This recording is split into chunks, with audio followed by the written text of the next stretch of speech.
Water is an issue that brings people together, that builds trust, that improves the reality on the ground, and can open the door for further conflict resolution.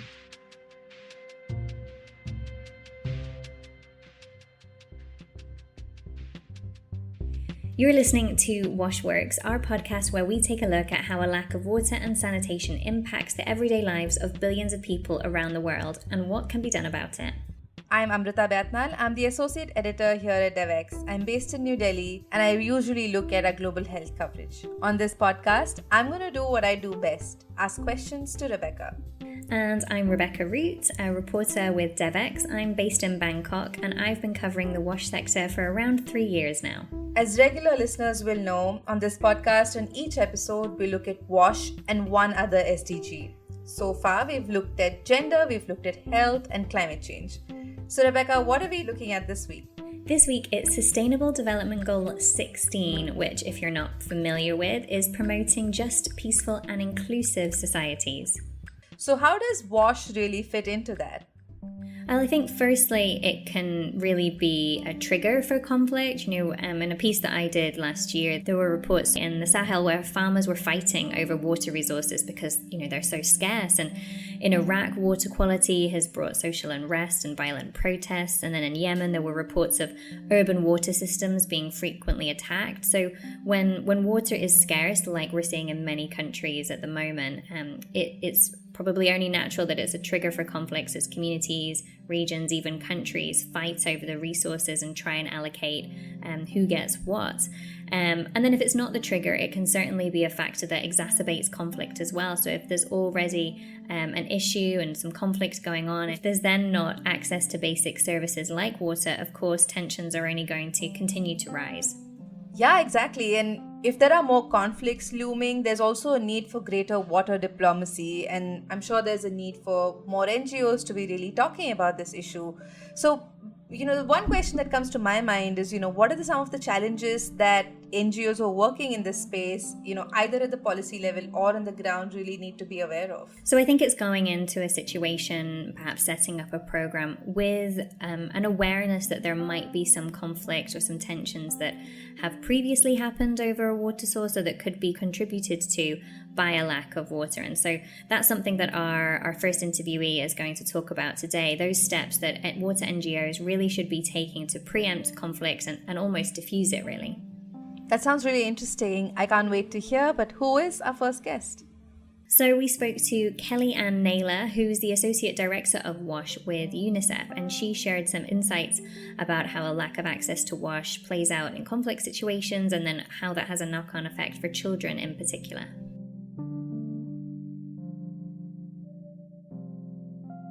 So I think in our recent report, we basically released the fact that nearly all of the conflict-related emergencies where UNICEF has responded in recent years have involved some form of attack that has hindered access to water, whether it's an attack directly on a water system itself, which puts that water system out of commission.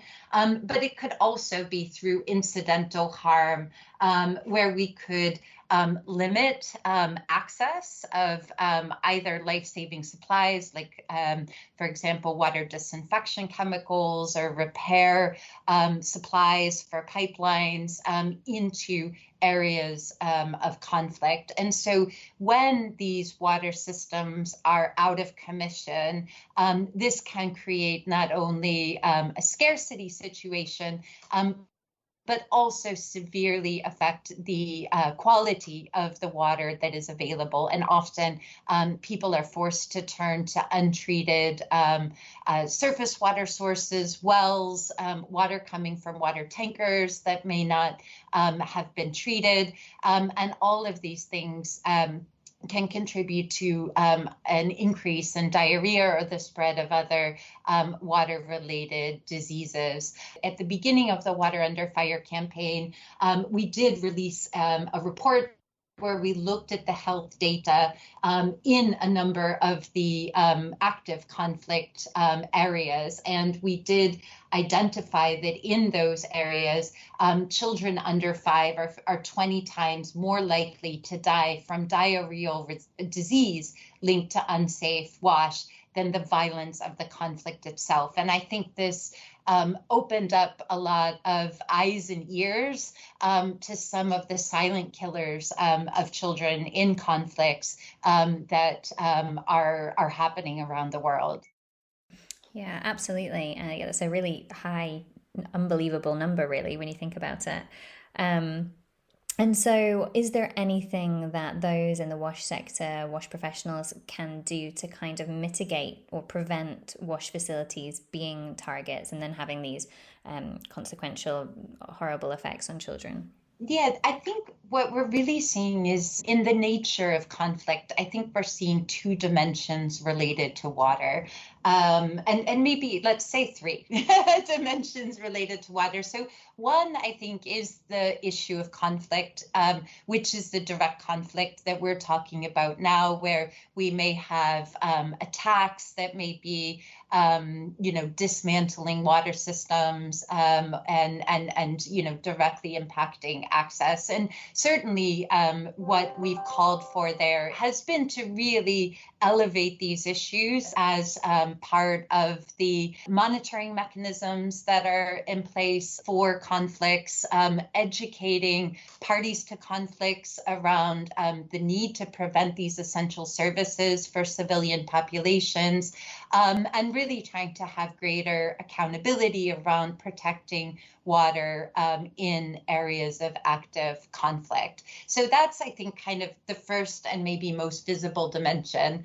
But when we're looking at also the peace building dimension, what we're seeing is the fact that water disputes that are becoming, more intense and frequent as we see changes in climate, river flows, transboundary water issues, or even at the community level where we could have a drought or a flood situation that could affect differently agricultural or livestock herding communities, or urbanization, which might be taking a greater share of water. I think we are now also looking at that dimension of peace building on how can we move from having water as a potential source of conflict to having water be also an opportunity for cooperation. We need to have better types of analyses that underpin our understanding of where there could be potential conflicts around a water source, but also how we integrate that into the type of programming that we're doing. And we've seen now in a number of countries, UNICEF in particular has been working more on the inter-community dimension of water and peace building, which looks at how communities can work together cooperatively around the use of water. Yeah, and would you have any recommendations about how to leverage wash facilities as a potential peace building tool? Are there any tips or tricks that you've come across? When wash is a problem, when, for example, sanitation facilities have been hard to reach or unsanitary, or water points being distant, these are obviously flashpoints for conflict, and especially when these are being shared by different communities. What we're looking at is how greater investment in water, sanitation, and hygiene can not only be a source of, can not only bring about increased rights to water and sanitation and improved health benefits, but also can create more cooperation between communities. We've been recently working on projects in Sudan, where we've looked at investing in a number of communities who used to have conflicts over sharing a water point to be able to bring investments that make better water access for all. We've been working in Ethiopia, looking at how do we break down a division between water for refugees and water for host communities by being able to come up with a common solution that provides equitable access to water for both refugees and host communities. So I think, the main point is that we need to be looking at at the very onset of projects and scoping projects to be able to look at the potential risks and also the benefits and opportunities that enhanced water cooperation can bring. I think another really exciting thing that we're seeing in our programming is engaging young people. We've seen some really exciting and promising work that's been taking place in Lebanon, where young people from different groups have come together to be leaders in finding those solutions. So we also really think that having a participatory process, linking decision makers with stakeholders, and particularly engaging young people can also be something that really builds a long-standing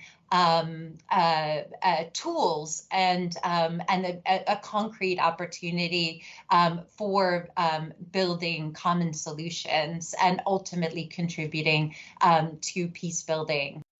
Do you think there is often that recognition that it can be an opportunity? Is that happening enough, or is it something that kind of maybe passes people by? I think, one reflection that we've been having as a sector is that the water sector has tended to be a very technical sector. And I am certainly the first one to say that I'm part of that community of people. We're engineers, scientists, but I think what we've been learning when we have been able to work together, which is what I think is one of the most exciting things of the SDGs, when we've been able to work together across SDGs, is that we've been able to really tremendously benefit from looking at these from water programs with more of a conflict risk assessment, or looking at how this can kind of bring about equitable benefits from a peace building perspective. And I think, the work that UNICEF is doing at the community level is something now that we're also looking at the UN system level. How can we as a UN community break down some of this fragmentation and have a much more holistic conversation with policymakers, decision makers, community members, and young people, so that they can really be managing their water resources in a way that's both technically sound, but also kind of responds to the social and political dimensions.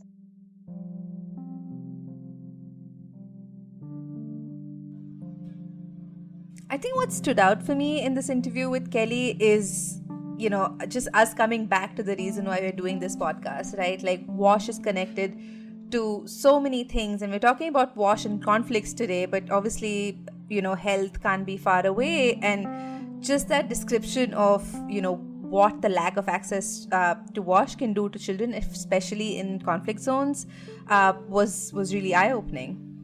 Yeah, I think, what was it? Something like children in conflict zones are more than 20 times more likely to die from a diarrheal disease linked to unsafe WASH than they are to violence. I mean, that's just incredible, and something that I don't think we hear enough about.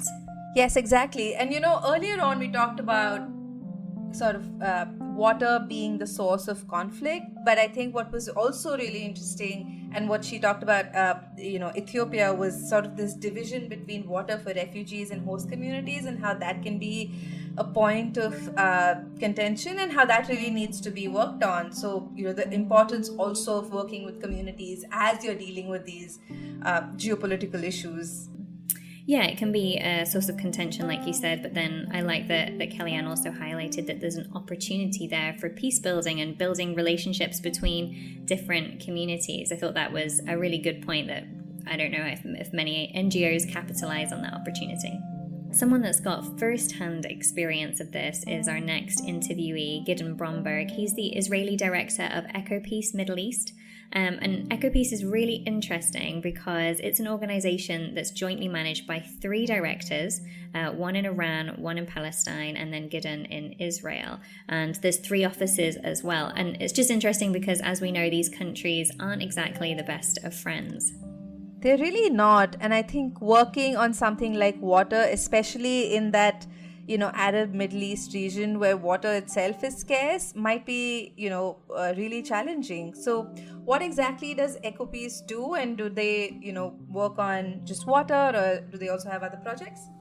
Yeah, so they are mainly focused on educating young people in their communities about the water realities that they face, because water scarcity is an issue in that part of the world. And they also conduct some research and then produce some recommendations on how to kind of garner peace among communities with water at the core. And so, yeah, Gidon can tell us more about his experience and share some recommendations.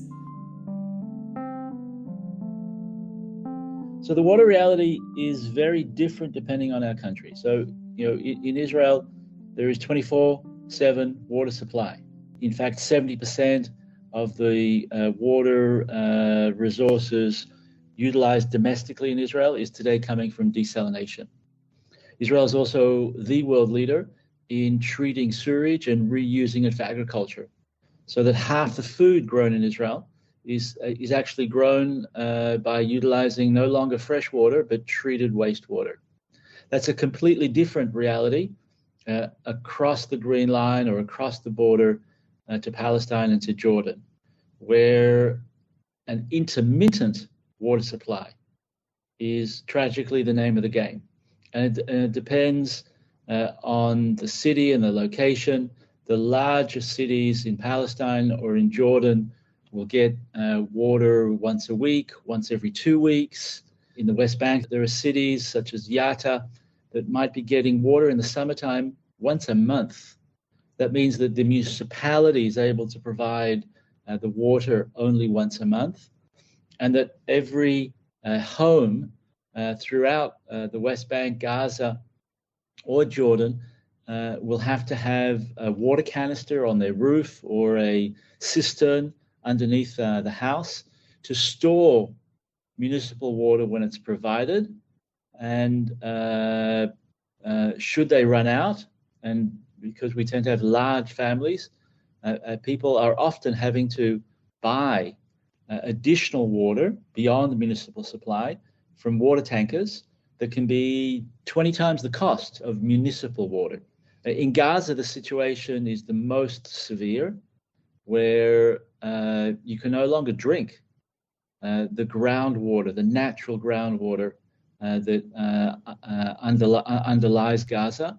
98% of that groundwater is no longer potable, and the population shouldn't be drinking that water. They're sadly in a situation where they're having to purchase desalinated water at small quantities. So you see people lining up to fill jerry cans with desalinated water and use that water for drinking and cooking purposes.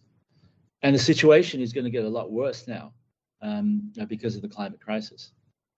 On your website, I see that you say that water can be a source of either conflicts or collaboration. How have you seen that kind of play out in both instances? Historically, water issues have been an issue of conflict in our region.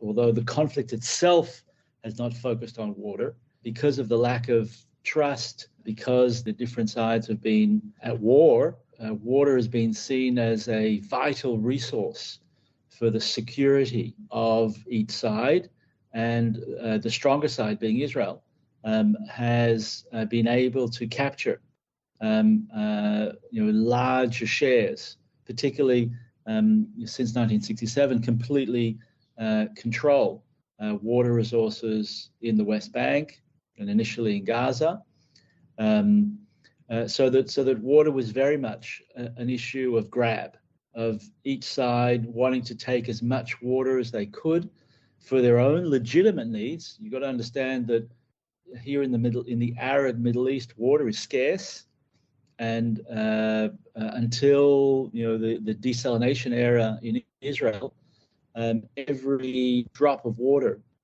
was needed to meet legitimate needs of domestic water supply, of industry and agriculture, and it was completely a zero-sum game. And therefore, every cubic meter of water utilized by one side was very much at the expense of water available to the other side and to nature. And that left the rivers such as the River Jordan, perhaps the most famous river on earth, turned into little more than a sewage canal south of the Sea of Galilee, because Israel had taken half the waters of the Jordan River, and Syria and Jordan took the other half, leaving fresh water flows into the river down to about 5% of its historical flow. So then what kind of techniques or approaches does EcoPeace implement to try and ensure that the water is kind of promoting peace rather than some of those conflict situations that you've just explained? So first of all, our efforts have focused at the community level to educate young people. We run programs in Palestinian, Jordanian, Israeli schools, after-school programs. We have youth water trustees that spend a year together learning about my water reality and my neighbor's water reality and the interconnectedness of the two.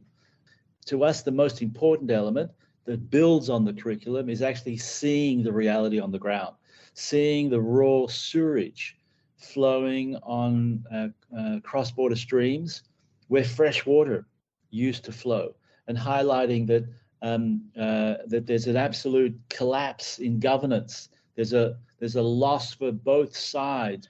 We have highlighted the lose-lose also through economic studies that we've undertaken, where we've shown that if we can cooperate on, for instance, the rehabilitation of the Jordan River, our study showed that the current wealth of communities along the Jordan Valley is roughly $4 billion annually.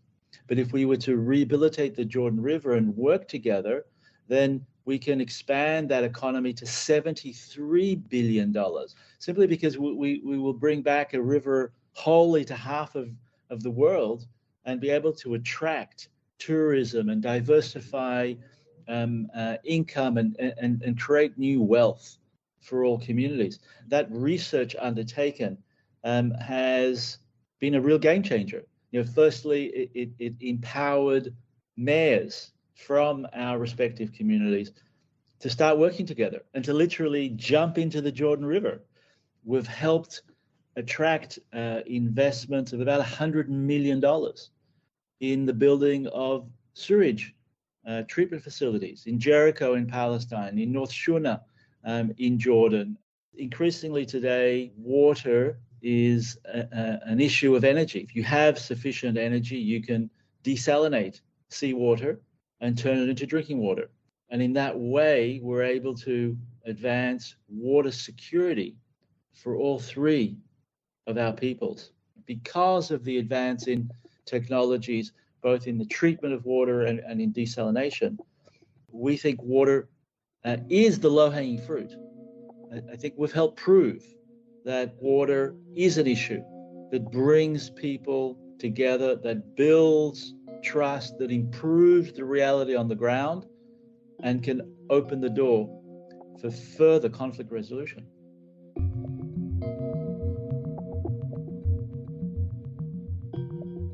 That was a really insightful interview. I think one thing that we really, don't talk about enough is how water is such a vital resource of security for so many countries, right now. And given the power dynamics between, especially these three countries, there is a lot of source of tension and, just anxiety over who gets what. And it is really a zero-sum game, as he mentions.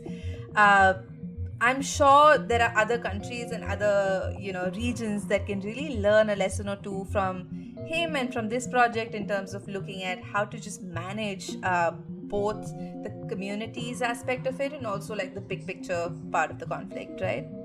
Yeah, definitely. I think if communities in these 3 different countries are able to come together, work together, and share a vital resource like water, then others elsewhere would definitely be able to replicate that. And it was really good that Gidon was able to share some advice and lessons that they've learned along the way that might be useful for others.